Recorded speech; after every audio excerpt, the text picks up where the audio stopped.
Let me tell you of the days of high adventure.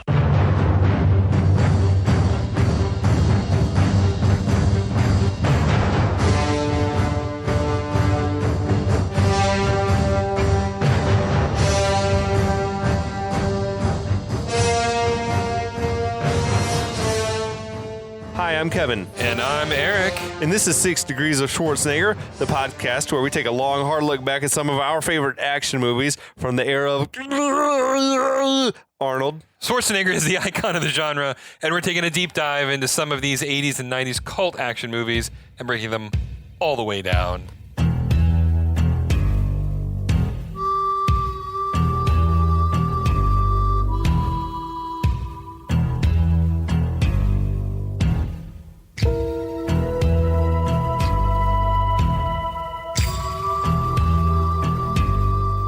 Welcome back, Kevin. Hey, Eric. How's it going, man? You're crushing those gimlets. Oh my God, the gimlets are going down good. I finished that bottle I mentioned earlier. Mm-hmm. I moved on to a one called Green River bourbon. It's like extreme Western Kentucky distillery, Owensville or Owensboro or something like that. It's solid. The verdict is solid then. Yeah, no, why not, man? All right, okay. At this point, anything is going to taste good. I'm old enough now where I can't mix and match. So I gotta pick something, and then that's it for the evening. That's that's it. You're probably doing it right, though. Yeah. I've learned my lesson too many times. But we're here with the penultimate episode of our series on They Live. And it is going hard at this point. Balls to the wall. I feel like this should have been a movie where the title of the movie had an exclamation point at the end, and I don't think it does, but it should have been They Live. Yeah. That would be. Yeah, it would have been appropriate for this one. I feel like it's more of a horror title than. It doesn't scream action sci-fi to me. It reminds me of like the title reminds me of like Them with an exclamation mark, dude. right? Yeah, that's what I'm saying. Like any of those 50s sort of giant ant type sci-fi movies. But I feel like we're reading it wrong though, based on the mural and earlier in the movie where it's like They Live, We Sleep. Yeah. Right. Yeah. So it's like we're saying it. They live. Like we're saying it wrong. It's just like they live. Right, we're not really living. We're not living. They're the ones who are living, right? So that's why. Okay. Yeah. So I wanted to pick your brain a little bit before we get into it. Like, what are your favorite Carpenter movies? John Carpenter. Well, I mean, for me, the easy win is The Thing. I love The Thing. It's kind of perfect. It is, yeah. And I'll be honest, this one comes in at number 2 for me. Yeah, it has all the earmarks of Carpenter. Yeah. But it also, there's subtext in this movie. I mean, it's not particularly subtle, but I do appreciate the commentary that he's taking and the stance that he's taking. And, there is a passion that comes through with it. Whether you agree with his perspectives or not, you can tell that he is really breathing his life energy. Well, he has something to say. Right, exactly. And right? I love Big Trouble in Little China. I'm not sure that it has anything to say. Mm-hmm. Right? Yeah. For me, I love The Thing. I think The Thing is kind of the perfect sort of place where the Carpenter genre, paranoia scares, like jump scares, meet him having a little bit of something to say. Yeah. And of course, to me, Halloween is the all-time best horror movie. Really? For me, interesting. I didn't know you liked it that much. I think it's like the prototype of like the slasher genre, at least. The Exorcist might be a better film, but as far as like the slasher movie goes, like it started and probably peaked with Halloween. Yeah. And then I love Big Trouble in Little China, and this is right there. Like this is top 5 Carpenter for sure. Maybe like an Escape from New York or something like that also slots in. But yeah, this is great. That's where I am a big Carpenter guy. So I will also tell you that highly underrated movie, but I love this movie is Memoirs of an Invisible Man with I don't know that one. Chevy Chase. Oh, it's so at all. It is basically a weird remake of The Invisible Man. Okay. But it stars Chevy Chase and it's more of a comedy. It's a comedy.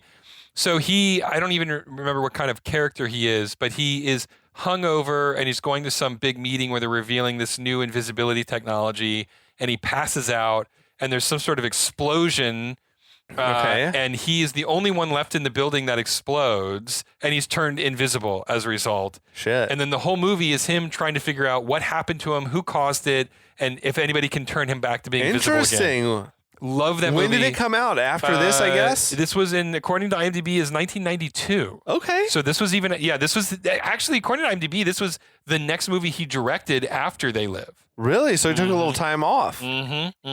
Okay. 4 years between movies. I love it. It was, it got mediocre reviews, but talk to anybody who's seen this movie. Everybody loves it, right? No one dislikes it. So my friend Kyle, who was on our Conan the Destroyer series, I was talking with him just earlier today, and he was raving about two that I have never seen, Prince of Darkness. I've never seen Prince of Darkness. And In the Mouth of Madness, he said, are both amazing. He did an adaptation of In the Mouth of Madness? I don't know anything about that. Is that like a, what is that? Is that a Lovecraft or something? It's a Lovecraftian thing. I did not know that he had done an adaptation of that. Wow. He said both those are spectacular. Wow. So I need to, I still have blind spots in my John Carpenter viewing because I've seen a lot of the old shit. Yeah. Like The Fog and The Assault on Precinct 13. Yeah. All those are rad. But yeah, I haven't seen the stuff he did like into the 90s. I'm gonna controversial take here. I'm gonna put myself out there. I'm sorry if people stop listening to the podcast because of this. I liked Escape from LA more than I liked Escape from New York. There, I said it. Whoa. Yeah, I know. I think I saw that on HBO way back in the day when it was newish, and I didn't love it, but I remember nothing about it other than that I didn't love it, and that there might have been a scene where he was hang gliding. Yes, he was a scene where he's hang gliding. Okay, that's all I remember about it. That is Escape from LA. I don't think I'd ever even seen Escape from New York. I think I'd only seen Escape from LA. So, full disclosure, I did see Escape from LA before I saw Escape from New York. Yeah, same. And I don't know what it was. It was just the perfect Eric movie because it was the perfect blend of silliness with action and then just the slightest amount of subtext, right? It's just like all of the ingredients were put together in just the right amounts. Plus, you've got Bruce Campbell cameoing as a plastic surgeon who's gone mad. He looks like a bad Ken doll, right? I love Snake Plissken, one of my favorite. I need to revisit this. Yeah, it's just, I mean, like, look, you can't match Ernest Borgnine's like Taxi Driver, Cabby. Yeah, right. Like that was phenomenal. But then, you know, on the other side, you've got Peter Fonda playing a burnout surfer who Snake like surfs with along the LA aqueduct. Right. I kind of remember that too now that you're telling me. Yeah. I don't know. There was something about the hokiness of Escape from LA that I found extremely endearing. How did they justify that it was a prison? Had it broken off from the mainland? So the premise is that the San Andreas Fault exploded and it moved the entirety of LA County. It was basically the plot of Superman the movie. Yeah, exactly. What if Superman had? What if there's a bigger earthquake or whatever and it broke off? It broke off and LA became an island. Okay. And so New York was the East Coast prison and LA was the West Coast prison. Interesting. Yeah, so that was the premise, right? I guess Escape from New York was set in the future, right? I don't know if they said a year. They probably did. I don't remember the year, but yeah, they were both at the time were ostensibly in the near future. Okay. Both of which now are in the past. Sure, yeah. It's wild how some movies like Back to the Future 2, predict the future. It was nowhere close. Right. And then other movies like this one, or like Running Man, predict a future that's scarily close. It invented reality TV to a certain extent. Running Man, Whereas if there was a show where people were being hunted to the death, people would watch the shit out of that. Yeah, dude. Yeah. So, but anyway, we digress.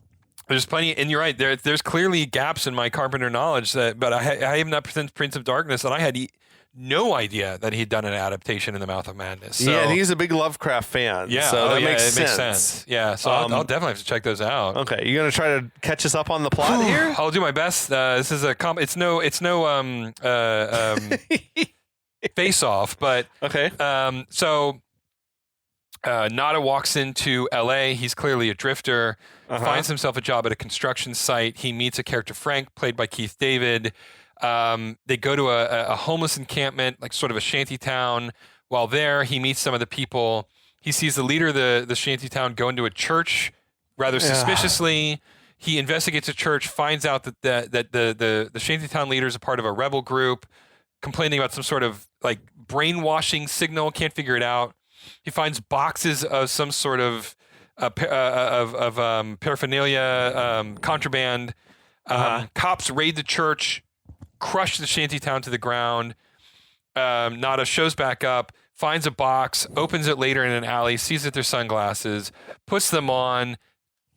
World is revealed to him. It's in black and white. All the billboards of propaganda: obey, consume, marry and procreate, yada yada.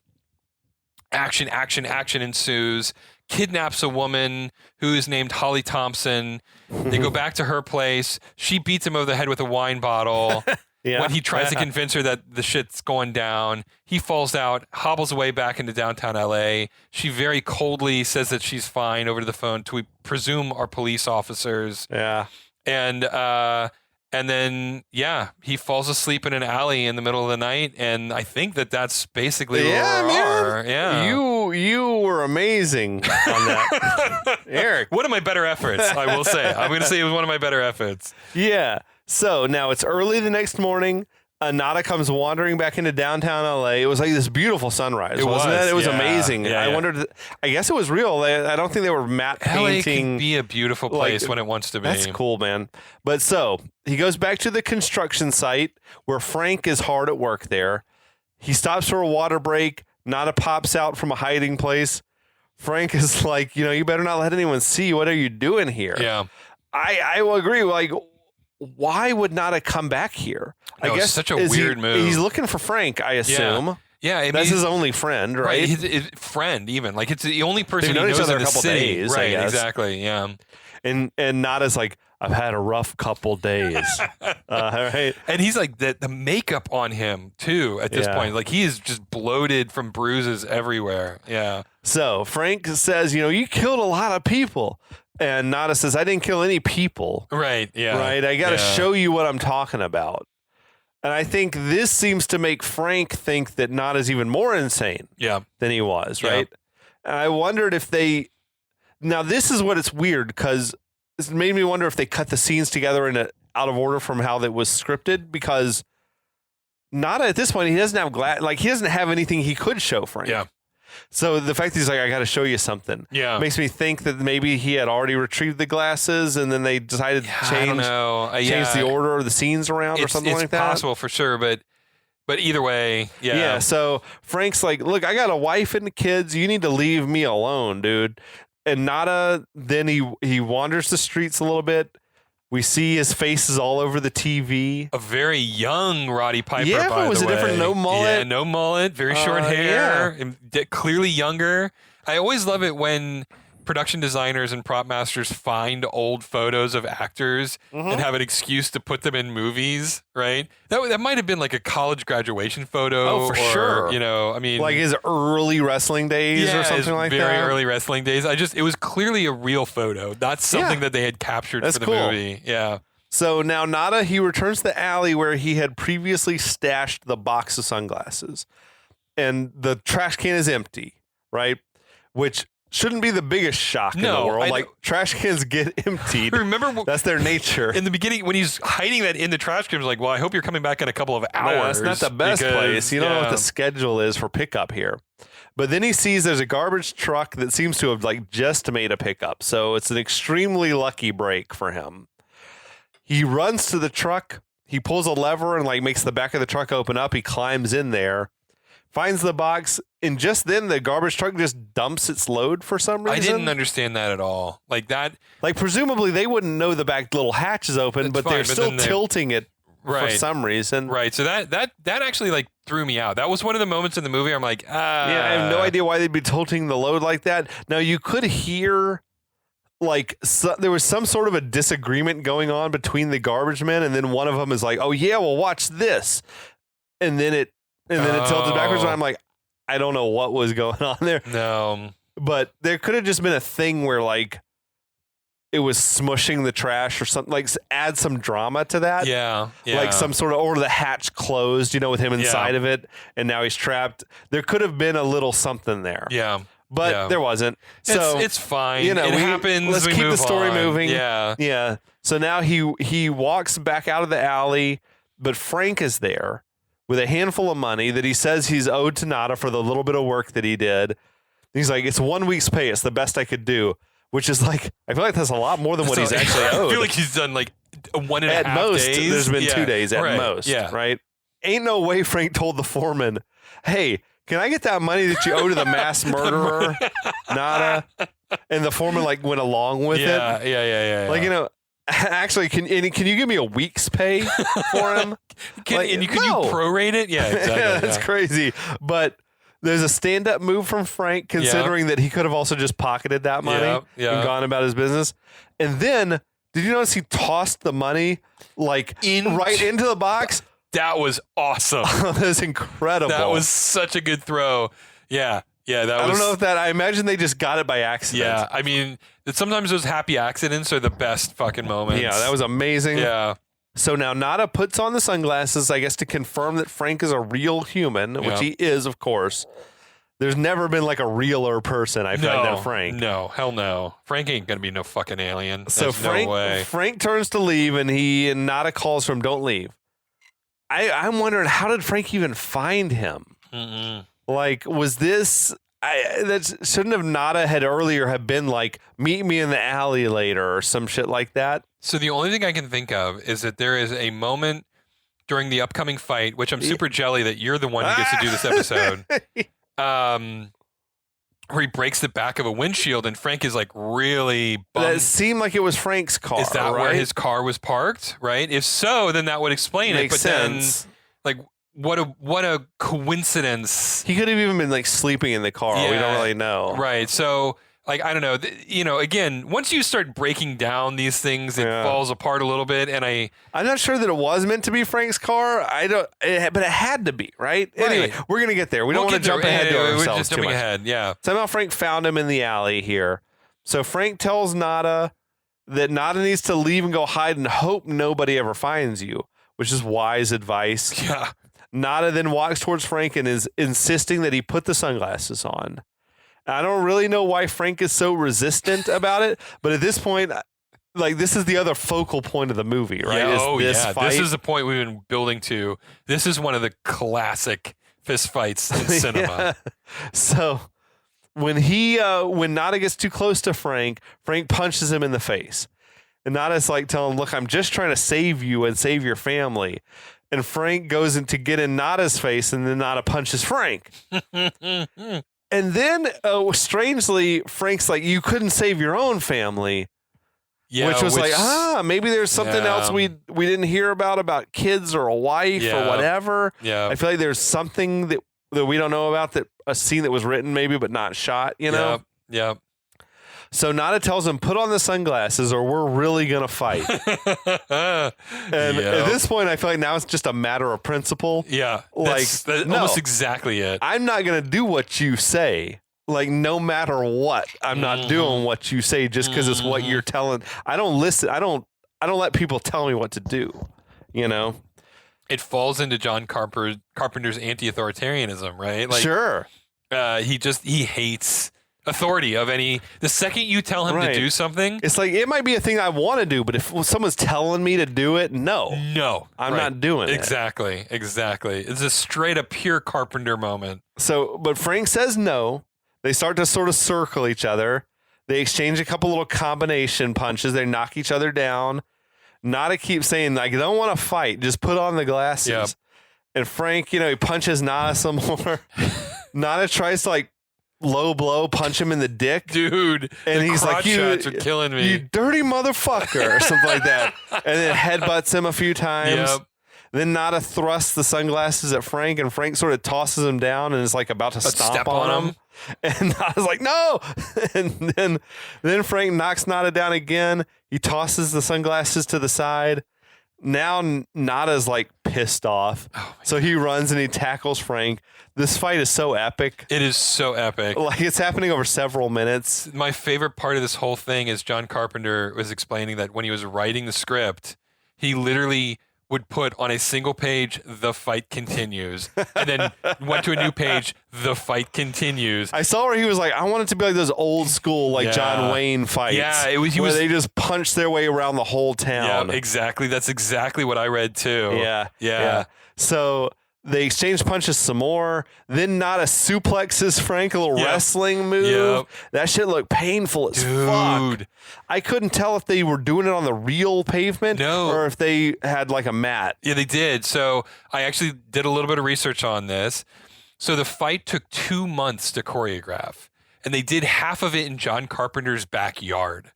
So they were choreographing it for so long, and then when they shot it on location, but they laid down these painted mats that looked like asphalt. Yeah, because when he slammed him, it looked like it was on pavement. But okay. Yeah, and they also had like pads all over their bodies while they were doing it. I mean, you couldn't do this. You could do it, but you'd really risk hurting somebody. And according to both Roddy Piper and Keith David in separate interviews, they hit each other for real. They said everything except the face punches were for real. The face and the groin, everything else was real, which is like crazy. Apparently, Keith David had some sort of a boxing background. Yeah, like he did. An amateur boxer or something back in the day. Yeah, he was an amateur boxer back in the day, which comes through in a couple of those hits, man. Yeah, I mean, likewise with the acting chemistry, they had like great sort of fighting chemistry as well. According to John Carpenter, after the end of this scene, like they wrapped for the day after that, and then they came back the next day and they were best friends. Of course. There was like some bond that was made like shooting that fight sequence. Well, there's something about just dudes. Yeah. Dudes can have a knockdown drag out. Like, let's punch. We're going to work it out. We're just going to work it out. And then we can be friends again. Right, exactly. And it's kind of crazy like that. And that's like kind of what this scene is. Yeah. Yeah. That was the thing on the commentary when I was watching. I was like, I think it was Piper was explaining. He's like, the thing is, even though they're fighting, these two guys, they really like each other. Yeah. So they're sort of like, I hate to be beating you up. Right. It's like, this isn't what I want to do. This is what it's come to. Right, exactly. But like, I'm not trying to really hurt you. I'm just trying to make you see my point of view here. Using my fists. Yeah, exactly. I'm going to punch you until you come around to my way of thinking. You know? But yeah, so they're fighting. Frank starts biting Nada. Yep. Now they roll around some more. They're punching each other. Nada like trying to gouge Frank's eyes out. I mean, it's a brutal fucking fight. Like, and then Frank, it is just. How many knees to the dick and balls does Frank give Nada? I don't know. There was so many. It was over and over again. He's like just turned his whole like shit into mush. You know? So then Frank tries to walk away again, but Nada comes at him with like a piece of wood that he picked up, a 2x4. Yep. Nada's swinging and missing. And then he breaks out the windshield of that car, which I thought was probably Frank's car based on the reaction. Yeah. And like he even says like, "Oh shit, I'm sorry." I'm sorry. Yeah. And watching the commentary track, Piper said like it was more of just a realization like, "Oh shit, dude. Like I'm not trying to kill you. I'm sorry. Like if I had hit you, that really would have hurt you. I'm sorry." But I feel like it should have to me watching it as a viewer, that had to be Frank's car. Yeah, that is the way I interpreted it. I didn't mean to break your windshield. Yeah. I'm sorry about that. But yeah, then they wrestle some more. Nada gets Frank in a headlock, and he's like, "Put on the glasses." And Frank, it was funny when before I had watched the movie, you were talking about the fight. Yeah. And you were saying, but I'm not going to tell you what they're fighting about. Because it's something so silly, right? It's like about wear these glasses. He's like, I won't do it. No. But yeah. Yep. He's got him in the headlock telling him, put the glasses on. Frank, then he flings Nada to the ground, picks up the glasses, places them right down on Nada's chest, and is like, fuck you. Okay. That was amazing. It's so good. That Keith David also was so convincingly able to like hold his own in a fake fight against like a professional fake fighter. We've seen fucking Piper shirtless at this point. Like the man is cut. And it was believable. Like he is superhero cut. Like he is cut in a way that movie stars were not expected to be. Dude. Yeah. Like crazy. Yeah. Yeah. So then he goes to walk away. Nada like just sort of slowly approaches him again. and then just grabs him and they start punching some more. And then Nada suplexes him with the rarely seen gut wrench suplex, like an interesting one. Oh man. Tries to put the glasses down on Frank's face while he's dazed. The fight was long. Dude, 5.5 minutes. In a movie that's only 90 minutes Yeah. long, that's like 6% of the movie. It's this fight. Jeff Amata actually, when he was speaking with Carpenter about it, was like, "Are you really gonna let this fight go on this long?" He's like, "Yeah, I am." I love that. I love it. So now, Frank has the glasses on. Nada drags him out of the alley and he's like, "Look." And then Frank sees, right, that the streets are just teeming with creatures. Yeah. So Frank's in shock, as anybody would be. He did a great job of playing it like he sort of had gotten weak in the knees. Yeah. Like Nada was supporting him. So then he sees one of the surveillance drones flying overhead. I feel like it's a big mistake for the creatures to not give these drones like the capability to kill somebody. Right. I feel like putting guns on these drones would have made a huge difference. It would have been wise. Yeah. But so Nada drags Frank out of sight. And then he says, "Brother, life's a bitch," and she's back in heat. Oh my God! There's so many good. I don't even really quite know what it means. No, it doesn't mean anything. Maybe like life's a bitch and she's trying to fuck you again. I don't know, man. But so later on, they're walking down the street. They're each wearing a pair of the sunglasses. They're like beat to shit. Yeah. I feel like they should have had the box of sunglasses with them, but they don't seem to have them. It doesn't really matter, I guess. So Frank can't believe the world that he's seeing through the glasses, right? They walk into this dirt motel, ask for a room, which they're both just covered in like cuts and blood and bruises. Amazing. Where they both walk up to the counter and they're standing next to each other, and Frank goes, "I want a room." I love that shot so much. Nada looked especially fucked up. Like he had lost the fight, really. He was the loser in that fight. Yeah. But then they hobble upstairs to their room. They both like let out a big sigh of relief or exhaustion. And then Nada's like, "Ain't love grand?" I don't really get it, but it kind of worked anyway. Oh my God. I don't know. There's so many of his lines in this movie that don't make any sense even within context, but they feel so right when he says them, regardless of sensicalness or whatever.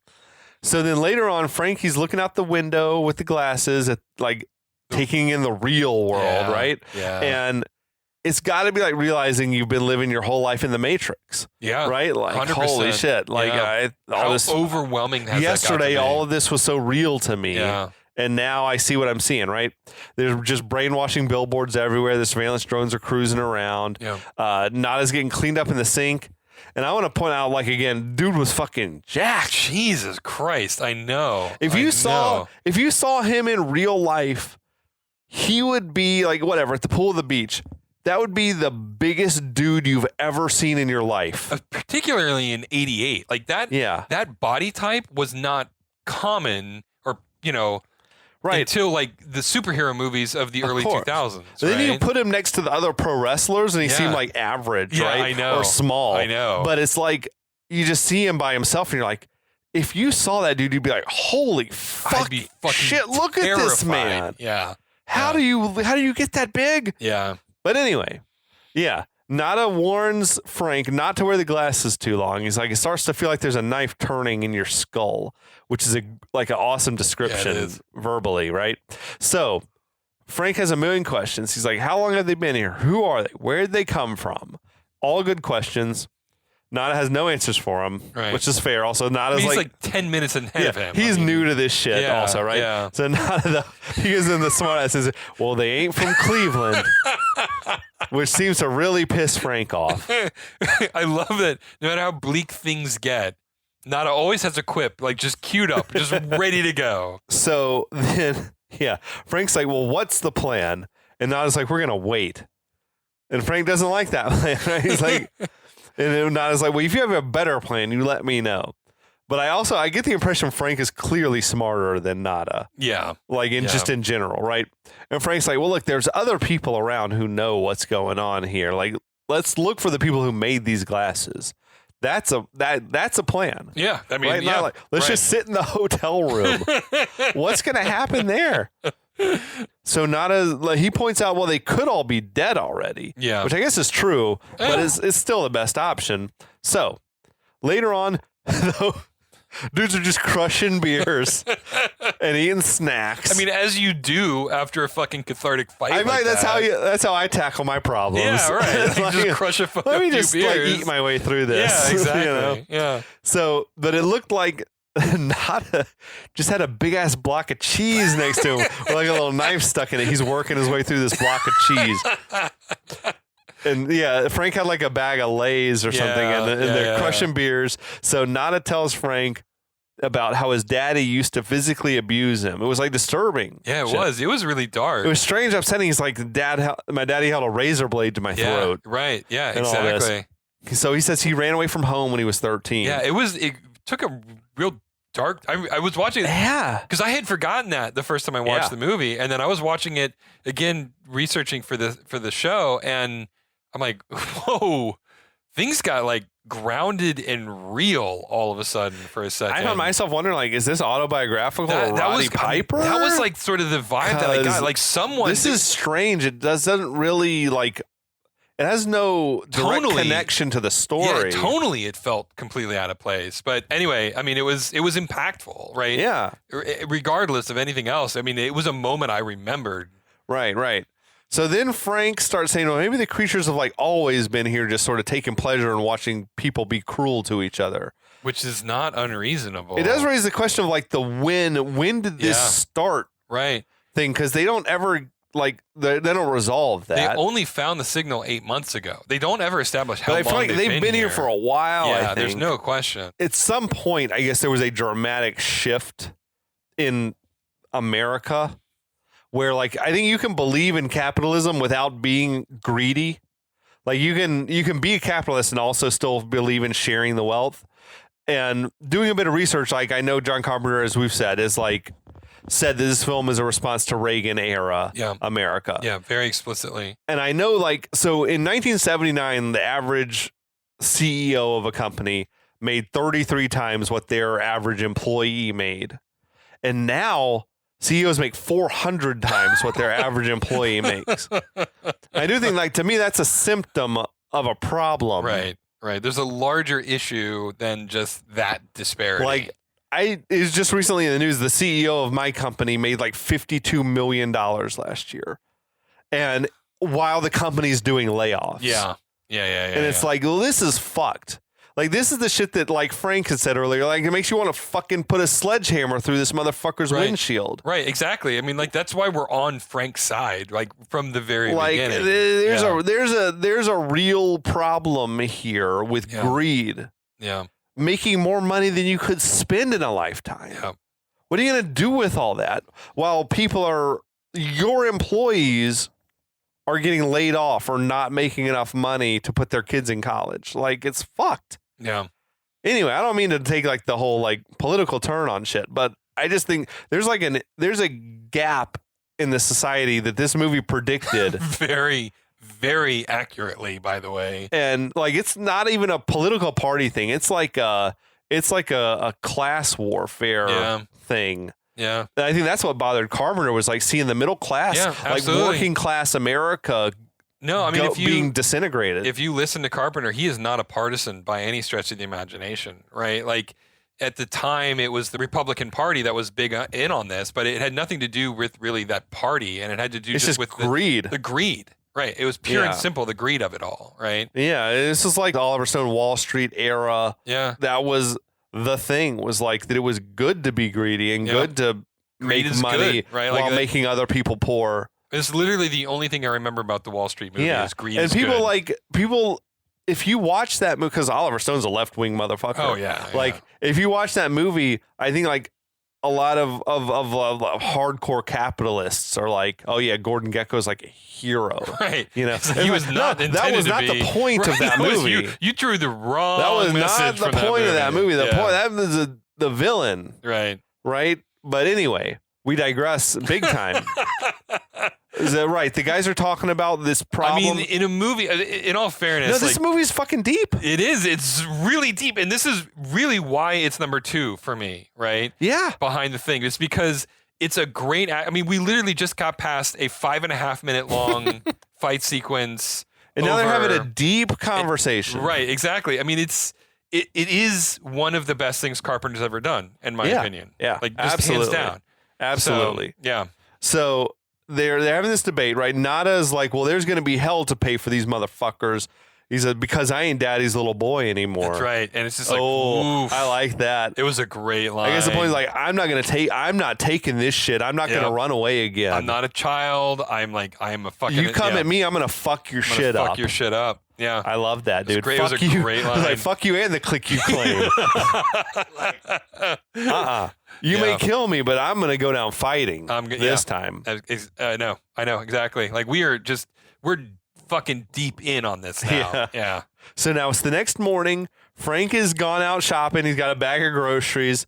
And Gilbert, the dude from earlier who was like running the homeless camp, he's rocking the sunglasses. Yeah. He's in the lobby of the hotel. He somehow tracked them down, or maybe he was just hanging out. I don't really know. I feel like he's tracked them down. I mean, with all of the is nonsense, he cruising the dirt hotels? You think? I think he is. I think he knows that Nada is wanted, and so he's like, I got to find these guys. And so he's probably just been walking around on the streets, and he probably like caught up to him finally. Sure. Yeah.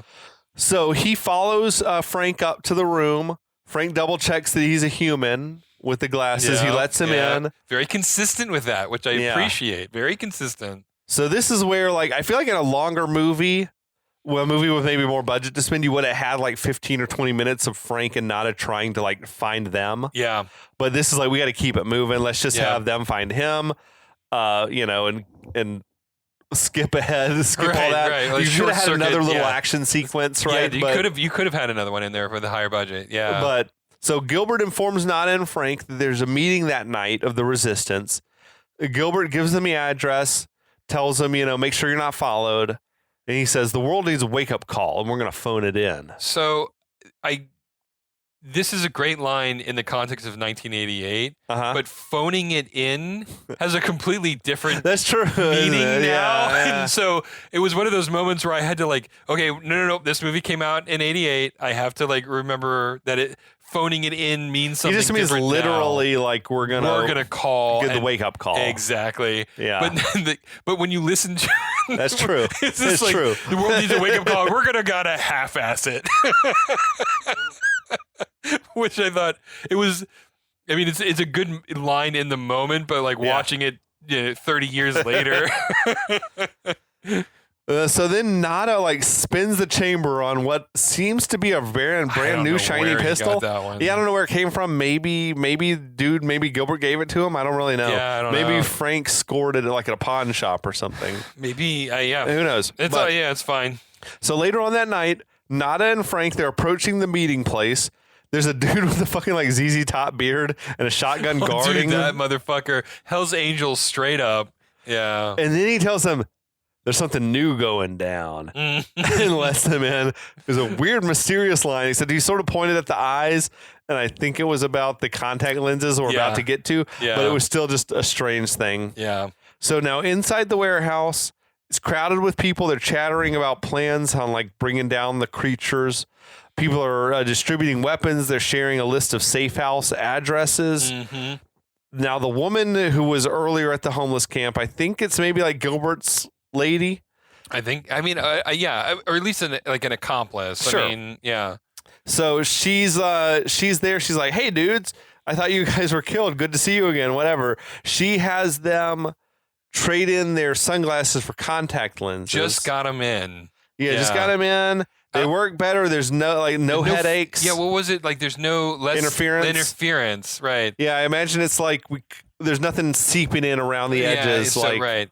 Sure. But can I say that this is literally the worst acting of putting in contact lenses that I've ever seen by two actors? No, I agreed. Neither one of them pulled this off. Especially Frank, who looked like he's just sort of dumping it into his eye. It was unintentionally hilarious. It may be my least favorite moment of the entire movie.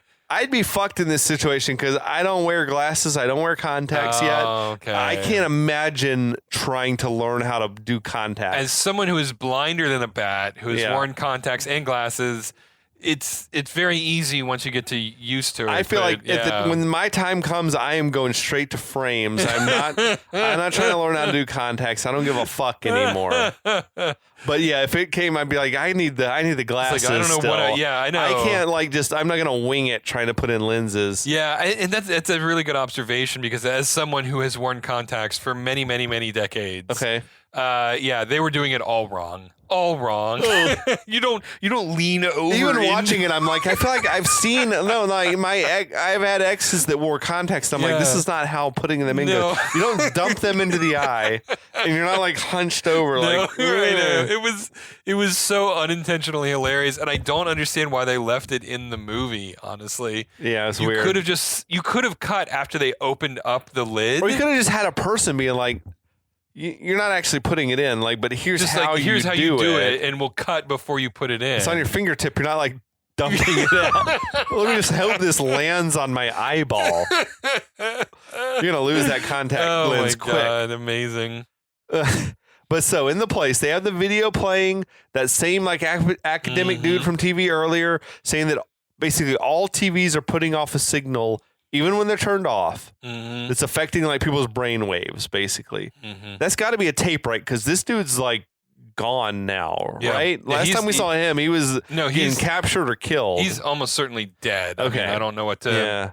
But can I say that like I think it's around this point though that they cut back to another one of the video of the academic and he's speaking. That's what I'm saying. Yeah. And he's talking about climate change. Yes. Which again is just like it blows my fucking mind that this movie came out in '88. Right. And climate change was like this fringe concept in '88. It was kind of like, and he's saying they're terraforming. Yeah, basically. they're terraforming and shit. They're making the planet more like their planet. I'm watching this movie again. Full disclosure, I mean, I watched this several times. Sure. But this is the first time in like 10 years I've rewatched it. And I'm like, there's all these things that I'm discovering now after a decade of not seeing it going, holy shit, like it was unbelievable. Well, like, I don't know how much of that. So I've obviously not read the original story, and I wonder how much of it is Carpenter new in '88, and how much of it goes all the way back to the '60s when dude was writing this shit. Yeah, that's a good question. But yeah, it's pretty very like prescient. Yeah. Right? Yeah. Good word. But yeah, no, top notch shit. Yeah. So they link up with the dude Gilbert, who's there. Yeah. He says, basically the streets are crawling with cops looking for this meeting. Gilbert explains that most of the cops are actually still like regular humans, but they've been basically told that we're like secret communists or whatever. That's like the tried and true American way of demonizing your enemies. Blame it on communism. They're commies. There was a dude I went to college with who he would complain about anything, like complain about the cost of a gallon of milk or the cost of a CD, and he'd be like, fucking commies. And it's like, no, what you're complaining about is capitalism, though, actually. Like, the communists would not, like, this is the opposite of communism. I mean, now communism is fucked also because human beings, by their nature, they work are corrupt. on incentives. And it's like, they're, in theory, it's a great idea, but in reality, people are corrupt motherfuckers. Right, exactly. And they're like, no, I'm going to drive a Mercedes while you're poor. Right?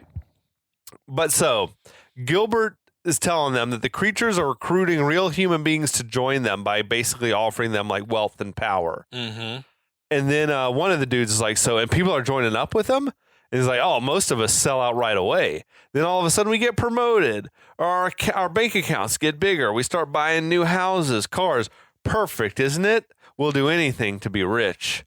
And I feel like that shit, that's more right now than it was then. Like, motherfucking bullshit. Anyway, I'm sorry. That's the bourbon talking. So we're deep in episode 4, everybody. This is the reason why you stick around for episode 4 and 5, everybody. Cock-sucking motherfuckers, man. So the man on TV, he's saying, pollution, destruction of the planet with greenhouse gases. Sorry, I jumped the gun a little bit, but He's like, we're making our planet like their planet. But we see that shit all the time. Fucking people and corporations are ruining the planet presumably, like, right, the planet that they and their kids and their kids' kids are going to have to live on. Yep. I'm like, if it was secret aliens, it would make more sense. I know. Then, like, you're wrecking the planet for profits today, but your kids are not going to be able to live here. Yeah. It's insane to me. Absolutely. But Frank is like, what do the creatures? Frank wants to know, what do the fuckers want? Yep. And Gilbert says, like, to them, this whole planet is just another, like, we're their third world. Damn. Which that's been the case throughout history Yep. of, like, the rich, powerful companies, like, plundering poor countries, stripping everything they've got and then moving on. Right? Yep. Yep. Colonialism shit. So the man on TV, he's saying, you know, us humans, we're the natural resource. The creatures are here to deplete us, and then they're going to move on. He says that basically the creatures want us brainwashed so that we don't resist while it's all happening. We could be pets, we could be food, but really all we are is livestock. And John Carpenter said at some point he believed in movies like aliens should be bad guys. Yeah. He's like they're not coming here to be friendly. Right. But that's like the anti-Spielberg. Yeah. Where I remember old interviews where Spielberg was like, said he would never make a movie where aliens were villains because there's no reason to assume they would be. But then he broke But then he did like War of the Worlds remake and he broke his own rule. But he did, you know, E.T. and Close Encounters and all this where they're not really here to hurt us. They might just be curious. I mean, those are also great movies. But And it is true. Like, there's no reason to assume they would be villainous. But I also like Carpenter, like, or any, there's also not necessarily a reason to think they're coming here to make nice with us. They're obviously going to be technologically, like, superior. Yeah. Right? If they got here in the first place. Anyway, I'm sorry. No. Okay. That's a whole other podcast. But yes, there's an entire philosophy around the nature of, like, contact with interstellar species. Like, what would it be like? What would it be like? We did on the Stargate shit with. We're like, we did talk about Katie with that. No, we're going to take a bomb over there because we're ready to fuck you guys up. Yeah, like, there's no reason to assume you want to be friends. Right. There's always the assumption of villainy. Right. And humans are quick to violence, I think, in general, right? But those damn tigers, like, they were always killing us. And so we just developed this, it's this long-lasting trauma relationship with violence. Unknown, we're scared of it. Yeah. Right? Yeah.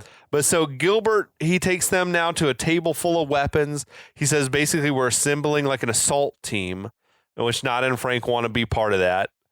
I feel like would you be down to fight? Like, if this was the scenario, would you be like, oh yeah, put me on the front lines, like I want to fucking shoot somebody? Oh man. Or would you be like, I want to hang back?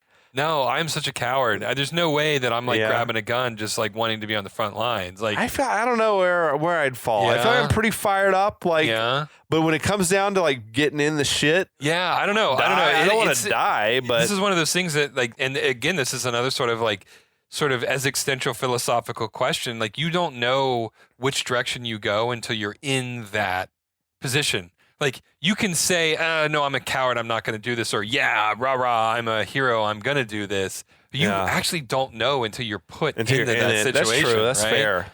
And so, like, that whole sequence felt totally natural to me because it's like, you don't know. I do feel like Frank and Nada are like brawlers. Oh, like, they're brawlers. They're not going to turn down. Yeah.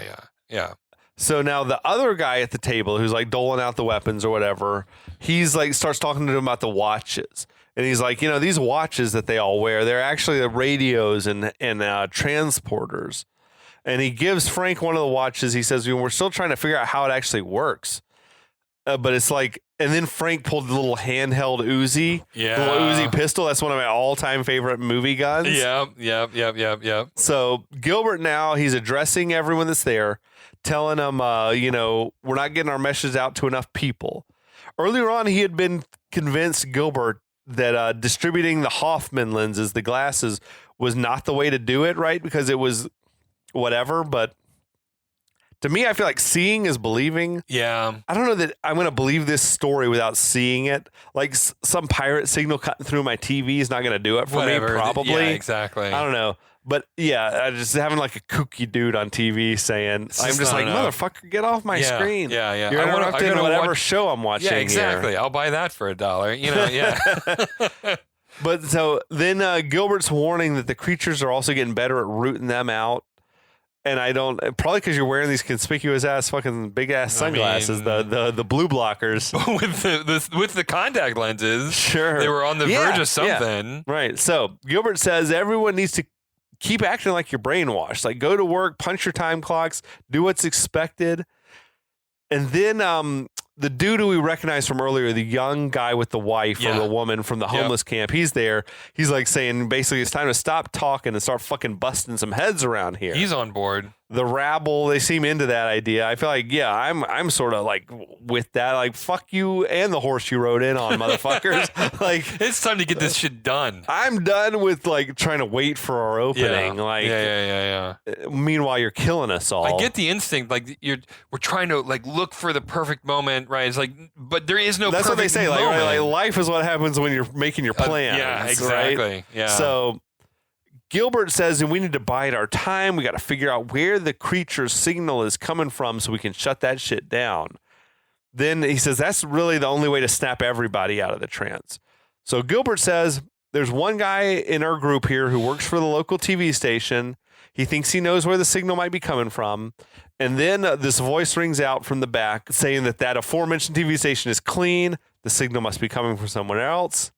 And it's Holly. Yeah. Who we haven't seen for a minute. She's disappeared, and now all of a sudden she shows back up again. Presumably, she put the sunglasses on that That's not left what we're led to behind. She's believe. like been realized, oh shit, this dude was telling me the Yep. truth. Yep.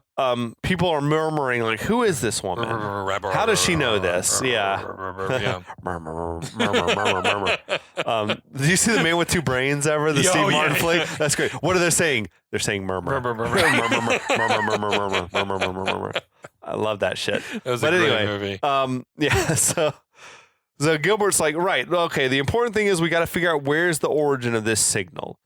Gilbert tells everyone, try if you're approached, if they try to recruit you, join it. Accept that shit, infiltrate their ranks, and figure it out. Which is that's the best idea, right? And it seems like the aliens have been doing that because, as we've course, established, yeah, there's lots of human who are collaborating with those motherfuckers.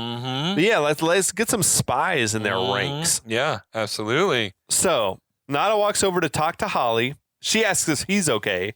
He says he is. She's like, oh, I was worried I'd killed you. And he's like, yeah, I was worried. I thought you had killed me too. She says, I didn't realize that you were telling me the truth. And she says she's sorry. What do you make of this performance? She's so soft spoken, like it's hushed, it's whispery. Yeah, it's I don't know. It always felt unsettling to me. She always felt like she's really calm. Yeah. We'll get to it at some point. Yeah. But when the final act, the final turn happens, I wasn't that surprised because of her performance, right? Yeah. And I don't know. She was the weakest link for me in the movie. Really? Okay. From beginning to end, because I never really believed that she was anything other than villainous. I'm spoiling it a little bit. She has this weird look about her that it's off-putting, so it makes you, I think, automatically sort of think there's something off about her. Yeah, exactly. And and I think that I will say the first time I was watching it, I don't think I assumed she was a villain. Right. I don't necessarily think I assumed she was like on the level, but I wasn't like, oh, this bitch is definitely gonna turn on him in the end. So I think I was sort of like, it worked in a way that was like slightly surprising in the end. I mean, it worked as a surprising moment the most when she's actually there.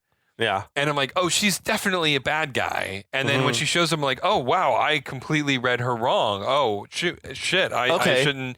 Right. So, and it worked in that sense. It keeps you on the fence, I guess. It does keep you on the fence. Like, her performance does keep you very much on the fence of, like, maybe she's just very, like, the way I chalked it up was maybe she does know and like, sort of was suppressing it. And then when she's confronted with reality, she just doesn't know how to deal with it. I think a lot of the people who were recruited were maybe recruited under false pretenses, right? Like, exactly. We're not here to hurt anybody. Right. Like, we're making to make you rich if you just help. Yeah. Like, everyone's going to get rich. Everybody's going to get rich. Yeah, I could Yeah. see that. I could see that. And so that's the way I sort of took it, like from a performance standpoint. Yeah. So Because a lot of the people who are collaborators seem like they're maybe not fully aware of what the full extent there's, I mean, of how there's, fucked up everything at is. the very least, there's a lot of rationalization going in. Sure. Right. But I think that's the reality too, though. Yeah. Oh, Well, absolutely. people like even selling out. Yeah, but you would do the same thing. Like, it's like that. Right. And so she was one of those, but then when confronted with the horribleness of it, then she like has a huge like. Well, I do think there's a connection between her and Nada. Yeah. Oh, yeah. That's Without a genuine. doubt. It's Yeah. not like I think she really likes him for some reason. Yeah. I'm not sure why, but I mean, again, Roddy Piper has just sort of a natural.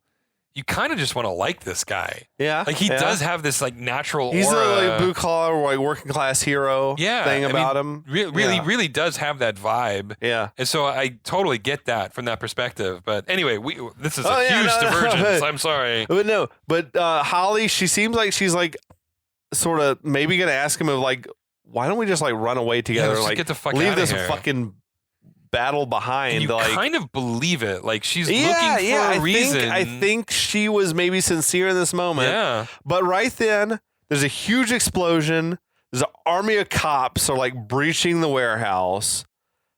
Fucking drama's picking up big time. Ruh-roh. Uh-oh. Yeah, This it's is not good. yeah. So that's where we're gonna leave us Yeah. off before the final chapter. Best cliffhanger you could ask for. Absolutely, Yeah, man. Absolutely. Yeah. All right. Well, we'll be back next week. And otherwise, yeah, look forward to it. Don't watch the movie. Otherwise, you're going to have spoilers for the episode. Or do watch it. Or do watch watch along it. with us. We Yeah. love it. There's no wrong way to There's do no this wrong thing.